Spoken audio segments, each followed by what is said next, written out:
What's up, everyone? I'm Conan from Exmortus, and you're listening to Brutally Delicious Podcast.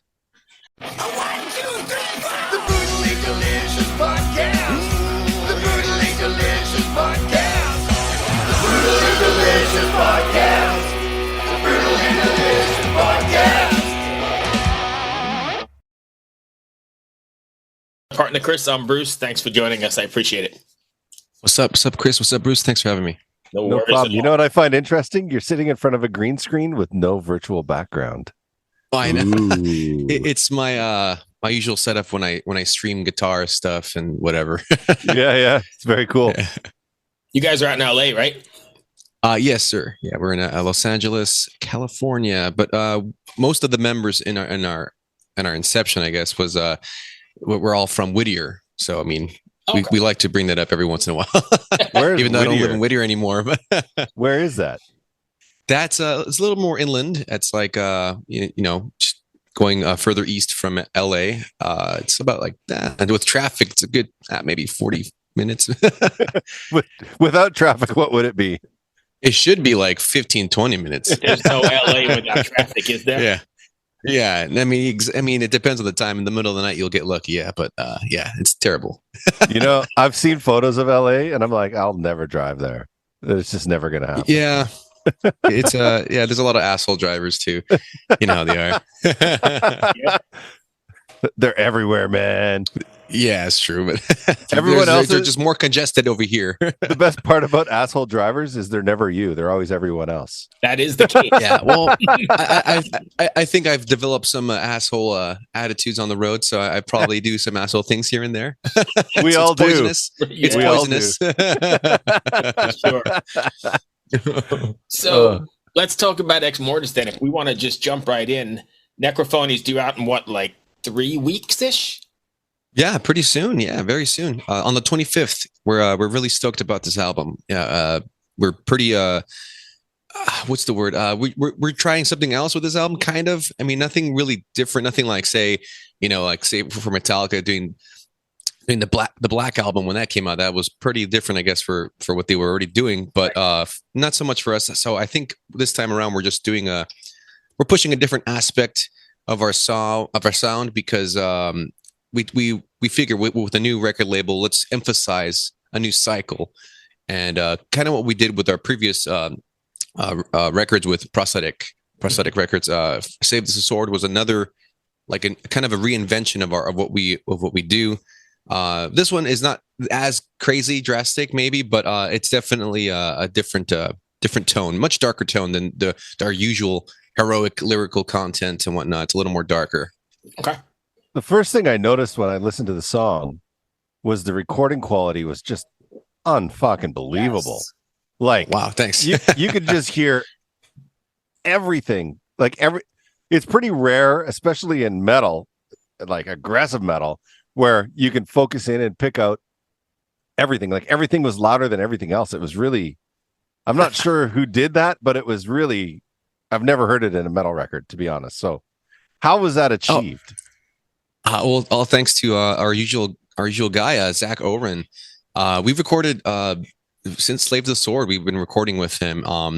But again, I guess sometimes it depends on maybe the gear we're using, the how we're playing everything, recording everything.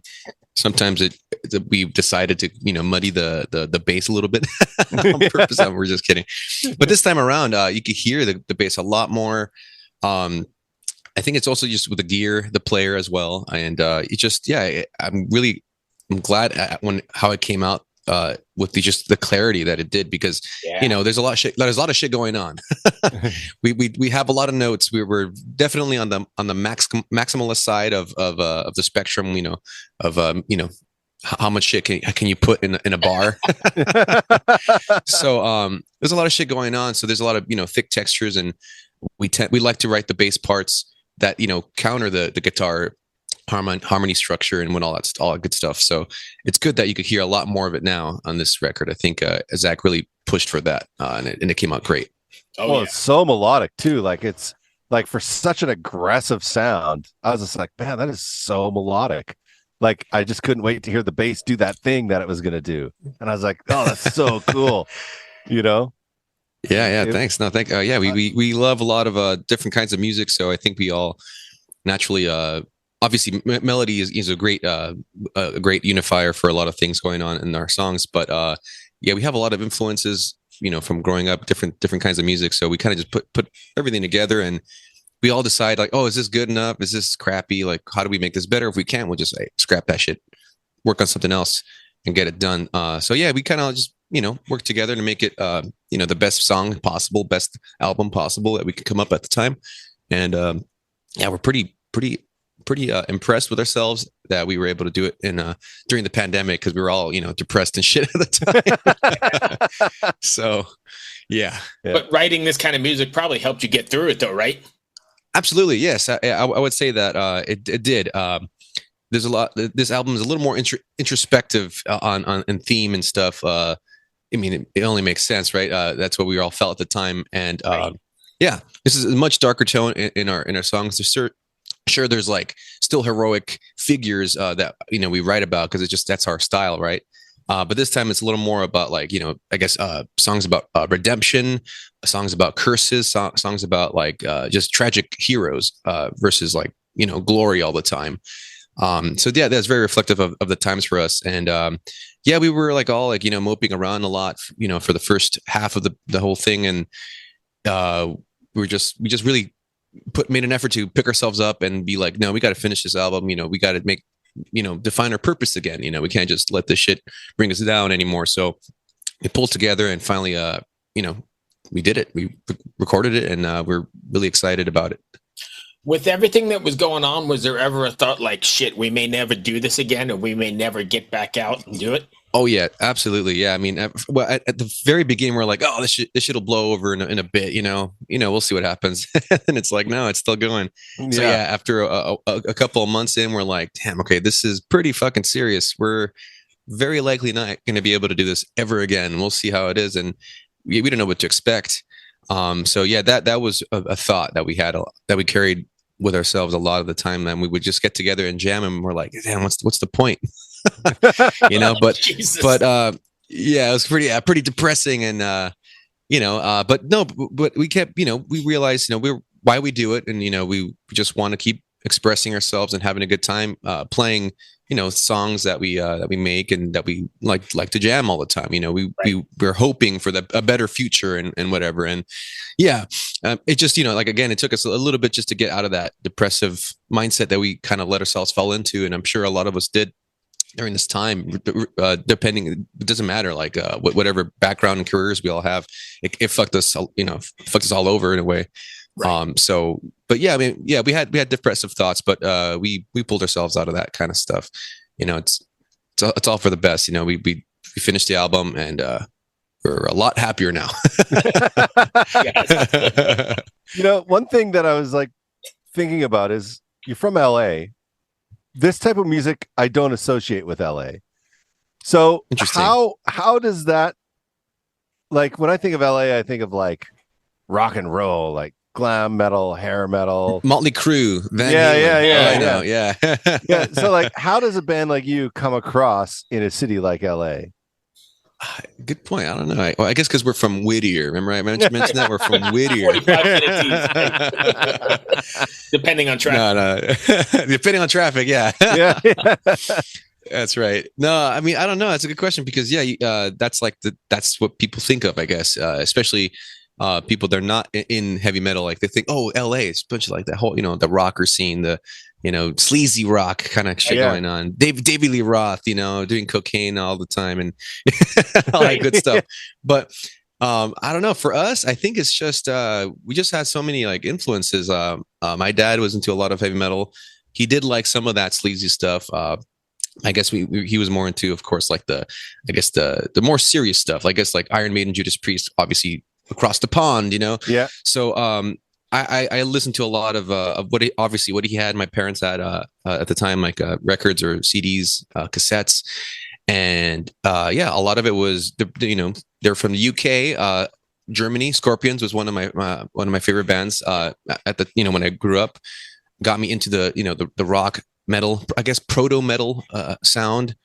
So maybe that's what it is. I was probably more inspired by the proto metal. I don't know what you want to call these. Yeah. The new wave British heavy metal bands. They're just Right. like heavy metal, I guess, true heavy metal, not so much like thrash, death metal, black metal, all that stuff. Yeah. But The Roots. yeah, so exactly. So yeah, the Roots obviously always go back to that.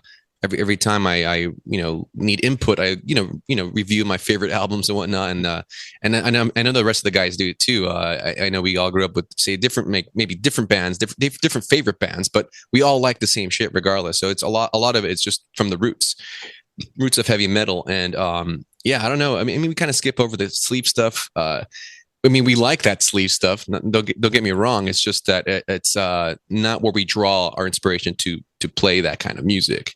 Yeah. You know what I mean? I think my favorite out of all of them would probably be like Van Halen, the party vibe kind of LA style. Right. But I don't think that really shows a lot in our music. I think we're more I guess in the I don't know, Ozzy Osbourne park. I don't know how to call this, a region of where it's a little more serious, a little dark, a little more going for that sound and vibe. Well, I think too, a lot of people when they think of like the early days of thrash metal, they think, oh, San Francisco, you know? Okay, yeah. But That's right. Megadeth was an LA based band. Yeah, right? Slayer, right? Yeah, yeah, Slayer. Yeah, there's a lot of thrash bands that have come out, and I guess all of California. Tendencies from LA. Yeah, I think they are. I forget. Good question. Yeah. I should know this, but I would assume they are. They very much seem like they are. Yeah. I hope it's not like a situation for like CCR, like they're from California, but you would think they're from the South. Yeah. So, yeah, I don't think it's a situation like that. I'm pretty sure they're from LA. Yeah. That's awesome. Yeah. So what was the process of, so you come out of the pandemic and you got a bunch of songs, you have to get them recorded, you're getting a new record deal, you're working with a new record company. That must have been kind of stressful and exhilarating at the same time. Oh yeah, I think well, the fact that Nuclear Blast had any interest in us was awesome for us. We were we're just blown away. It was at the time surreal, and actually we had the offer before the pandemic, so we were ready to go. We're like let's do it. We had another tour set up to go, and it all went to shit. So that's where we're like, fuck, what's gonna happen? Thankfully, they still honored the contract that we all signed and whatever. So that worked out, and I appreciate their patience for the lack of releasing anything during the pandemic. But I mean, I guess that's understandable. So, but yeah, I mean, the whole time was stressful, regardless of the pandemic situation. But it was very exciting. Yeah. Like, again, that's the thing. That's why we kind of pushed for a different aspect of our sound, kind of pushing like a darker tone that we kind of had here and there, but just to emphasize it more, to kind of just be like, check it out. We could be, you don't have to do the same shit all the time. And yeah, so far so good. They all seem to like it. So far so good with the fans, with the singles. They seem to be enjoying the new songs. I mean, again, they're not as crazy different as what you would expect, but they seem to dig this darker aspect that we're pushing. Every comment I read was basically "holy shit." So good. That's good. That sounds like a good holy shit. Yeah. They're along for the ride with you, right? Because sometimes if you change it slightly, you lose. Yeah. The whole thing. Absolutely. I think, that's been the case, even like say from our first album, which actually turned 15 years old a couple days ago. Wow.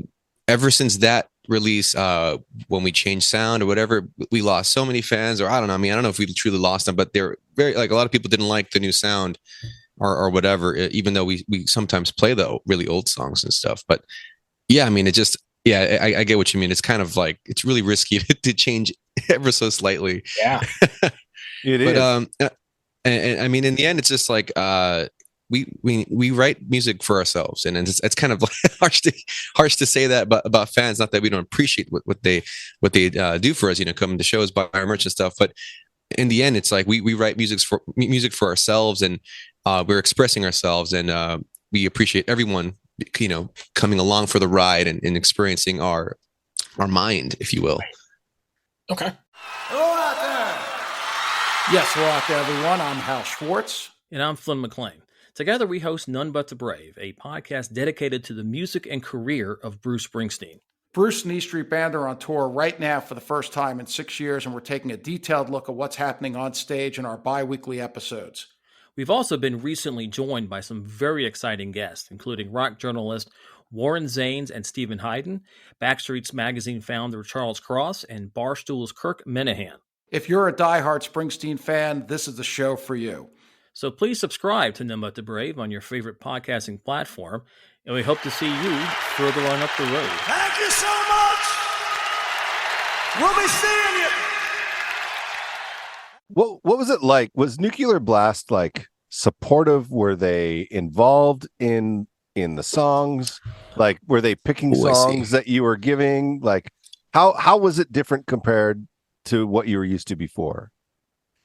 Interesting. Yeah, they were pretty much down with anything that we wanted to do. I was actually surprised by that because I was not expecting, but I was kind of like, thinking, what if they wanted to have some sort of producer help us with the songwriting or arrangement or whatever. And no, they were totally cool. They're like, I guess they trusted us, trusted our judgment. Let's go make the record. Yeah, and like we just we sent them everything, our layout of what we wanted, and there was really not too much back and forth, like of oh, maybe you should do this and that. I think more so on the layout side there was more discussion there, but musically, no, none at all. I don't recall anything of them telling, oh, you should do this or that. I think we had more of that with the previous record label, Prosthetic. I find that very interesting because Nuclear Blast is such a massive heavy metal label. Yeah. You think that they would be not like telling you how to write your songs, but they would be like, right, we don't have this, we have 7 songs, we need 6 more, whatever. Like a lot of labels try to keep bands writing for as long as they can until they think they have what they need. Do you know what I mean? I see what you mean. Yeah. But no, nothing like that. Nothing of that sort. Even in the past, we never really had much, I guess, like that sort of input from the record label, which is cool. I mean, I do enjoy the freedom. Again, I'm not wholly against the idea of having maybe some guidance to see what they want. I mean, we are on their label after all, so I mean, I'm not totally against those concepts or ideas. So yeah, I mean, any idea is good. It's more than welcome, and obviously we will do whatever we can to make it work. Just so long as we're all happy, and if we're not, obviously, then that would be I guess selling out, right? Yeah. No, I just we've talked to multiple artists on Nuclear Blast, and they all tell us the same thing. They say, "Go make the record," and then we give them the record. Yeah. That's it. Yeah. And I'm just like, yeah, it's beautiful. Yeah, I mean, that's how I feel it should be. It's really cool. It's really cool that they're giving us the same treatment.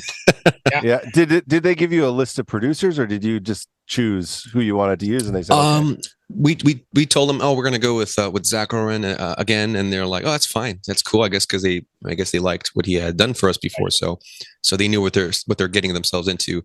Yeah. So I'm not sure about the next record. I don't know if they want like maybe a different kind of sound or a outcome of production. So we'll see what happens.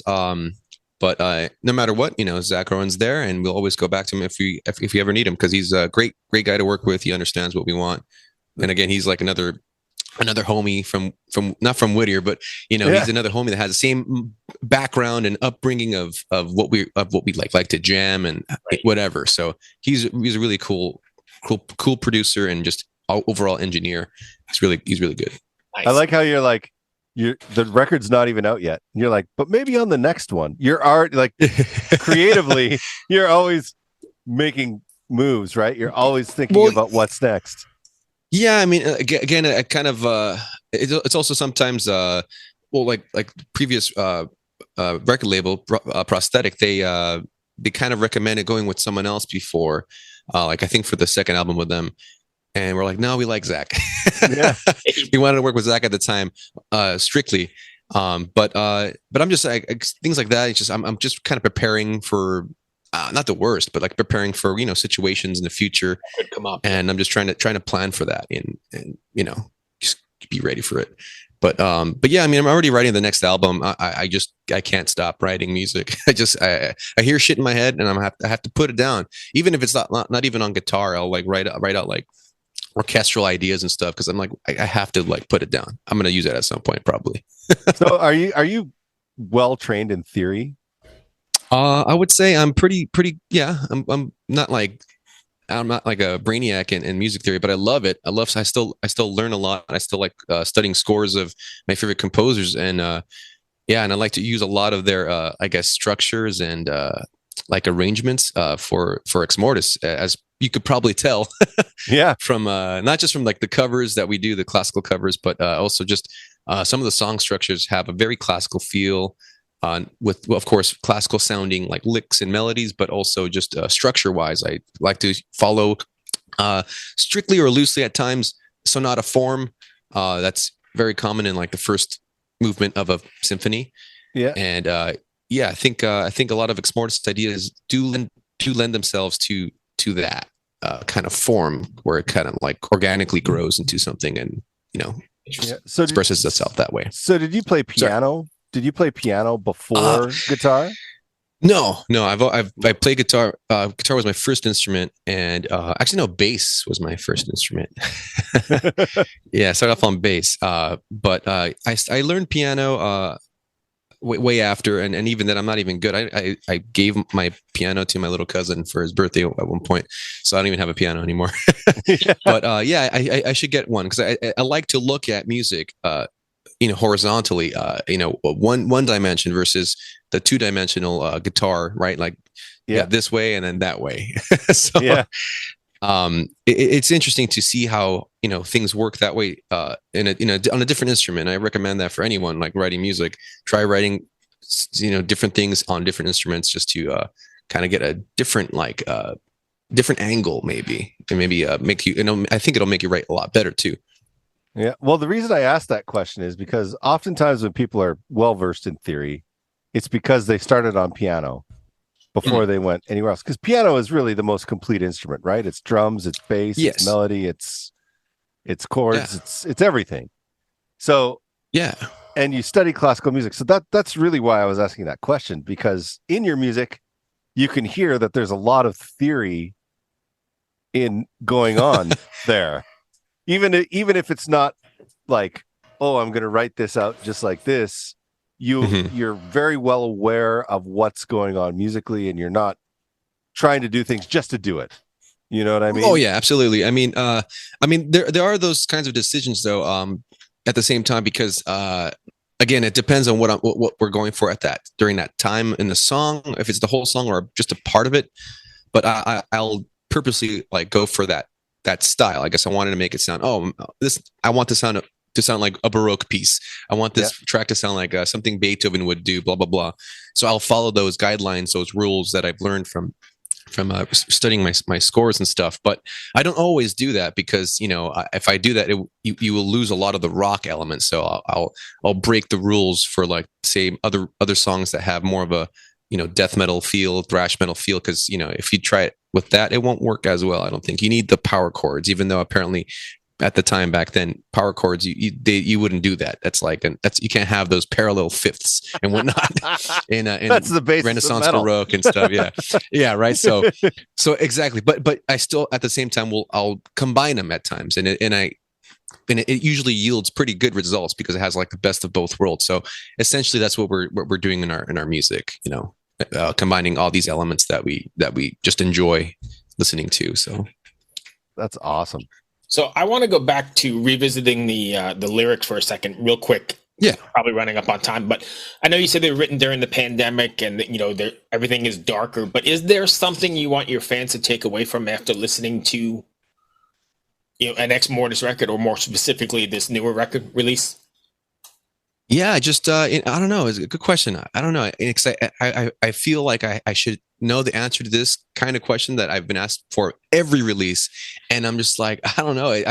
I just think every time we're trying to express something heroic and just kind of a feel good kind of thing. There's hardly any real negativity really in a lot of our lyrics. I mean, there's some dark moments and stuff, but this time around it's a little more on that side, right? Of course. So what I would say is just enjoy life while you can. This album is called Necrophony, the symphony of the dead, if you will, and it's just written in a dark time, and reflective of all that shit that's going on. So essentially, I know it's like very dark, but I wish for people to feel a lot happier and brighter after experiencing the pandemic and listening to this album, because I don't think it's a downer album like, oh, it's all depressive kind of thing. It's just fueled from that. So I would just say enjoy the album as you will, and take what you will from it. Interpret it as you will with your own mind. Nice. So yeah. All right, Chris. I have one question not related to the band. Okay, go I ahead. see you're wearing a Priest shirt. Did you see Priest on the 50th anniversary tour? When was that? I saw them last September. That was it. I think yes, last September. That was it. Yeah, that was it. Okay. My wife surprised me. She's like, "Oh, I got tickets for Priest this weekend." I'm like, "Oh fuck, let's go." So yeah, that was for the 50th anniversary. That's right. Yeah, it was great because they played a bunch of shit from their whole catalog. It was like nice and spread out, like Rock-a-Rolla and on, I think. Or then they played Genocide for sure. I don't know if they played anything Rock-a-Rolla. They might have. I forget, man. God damn. Yeah, there's so many songs. What was that one? Too many songs. I can't remember the song. It's something Highway. Heading Out to the Highway. Yeah, they did that song, which shocked me. Yeah, they played it. They played it apparently a lot in the 80s. I've seen like live footage and stuff, and I guess they took it out later because it's more rocking. Yeah. I doubt they're gonna play that during their Painkiller tour, or Jugulator tour, which is even heavier. So yeah, it's just it's cool to see a lot of the old school rock and roll jams being played again, because I think that's my favorite era of Priest. I know this is like one of my favorite albums of all time, but early Priest, like 70s Priest, goddamn, something special about that time. Yes, it's insane. Yes. Hell it's yeah. Insane. But like the thing that blew my mind away when I was at that show, I saw it in Washington, D.C., and it blew my fucking mind, was they did Painkiller. And Halford's out there, and he's like in his 70s, right? And he's just nailing it, like effortlessly. And I was just like, how is this even happening right now? And I was like, it has to be canned. Like this has to be fake. Like, right. But then he would change it a little bit, and because it doesn't sound like the recording, or maybe even if he did record it like before the tour, I don't know. It doesn't seem like. No, there was no. I don't think so. He was doing it live. I don't think so. Like he was doing it live. It has to be doing. I know. But how the hell is he doing that? I don't know anyone that can do that, let alone a 70-year-old that can. Right. Absolutely. I don't know. I think it seems like he has been taking care of himself a lot. Because I know he was going through some shit in the 90s. I remember looking up interviews and stuff and reading about it too. About during the Painkiller tour, he was going through some shit. I don't know, drugs, a lot of shit like that. And his voice was going out a lot, like every night. So he was very like much, I guess really down on himself during this tour cycle. But but like now lately, this is like so many years later, he's actually sounding probably even better than that time. Yeah, so crazy. It's like it's interesting and impressive as hell. And he's 70. Right? Yes. and I'll say this, Firepower is, in my opinion, their best record. No way. Like, okay. Nice. That's a good take. Yeah. And I mean, I don't mean it like it's my favorite record, but if I look at their entire catalog and take my emotions out of the songs, like my memories of how I first heard them, and like if I listen to Firepower, it's just ridiculous how good that record is. Yeah, you're saying it's objectively just like if you'd never heard Priest before and you heard Firepower first, and then you go and back and listen again and again to other records, it's fucking amazing. Yeah, and actually I haven't listened to the whole record. Oh, really? I only listened to I've only listened to the singles, and I'm like, oh, this shit's awesome. Yeah. I need to listen to the whole album now. Fuck. Yeah, I know it's been out for a while, but I'm late to the game. They have another one coming out, like I think later this year. Oh fuck! But then I gotta get on it. done by Andy Sneap as well. So Oh, nice. Yeah. I didn't mean to turn this into No, that's fine. I had Sad Wings of A Destiny priest on feast. when I was getting ready for this. Oh, hell yeah. Sad Wings, one of my favorites too. Sad Wings, Yeah. Stained Class. I think those two are probably my favorite 70s records from them. Yeah. Unbelievable.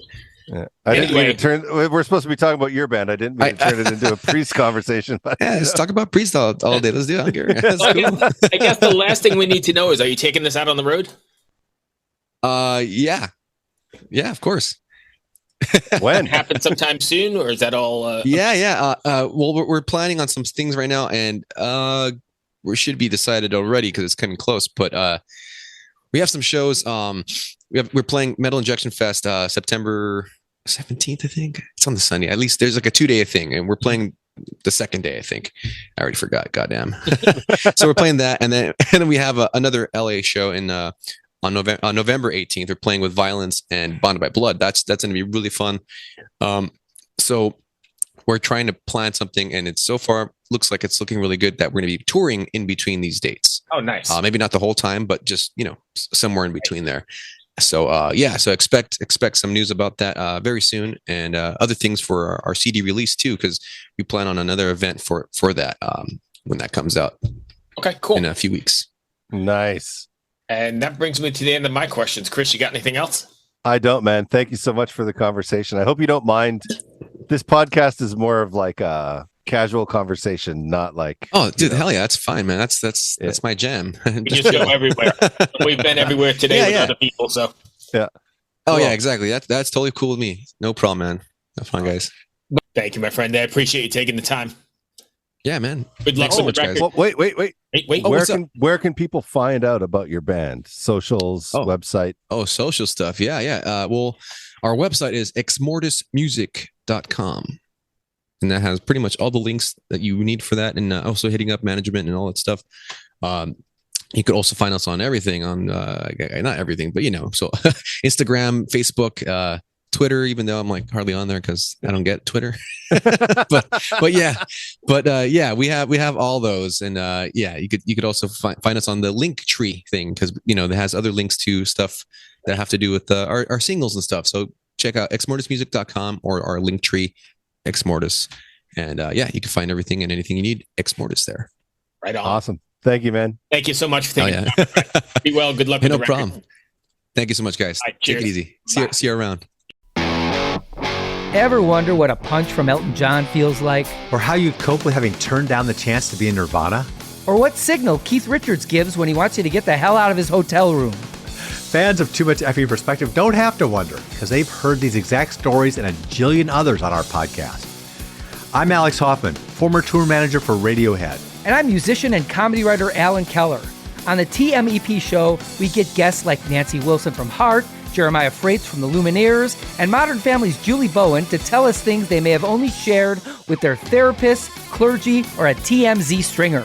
So join us on Too Much Effing Perspective. That's EFFING Perspective. The only podcast you crank up to 11.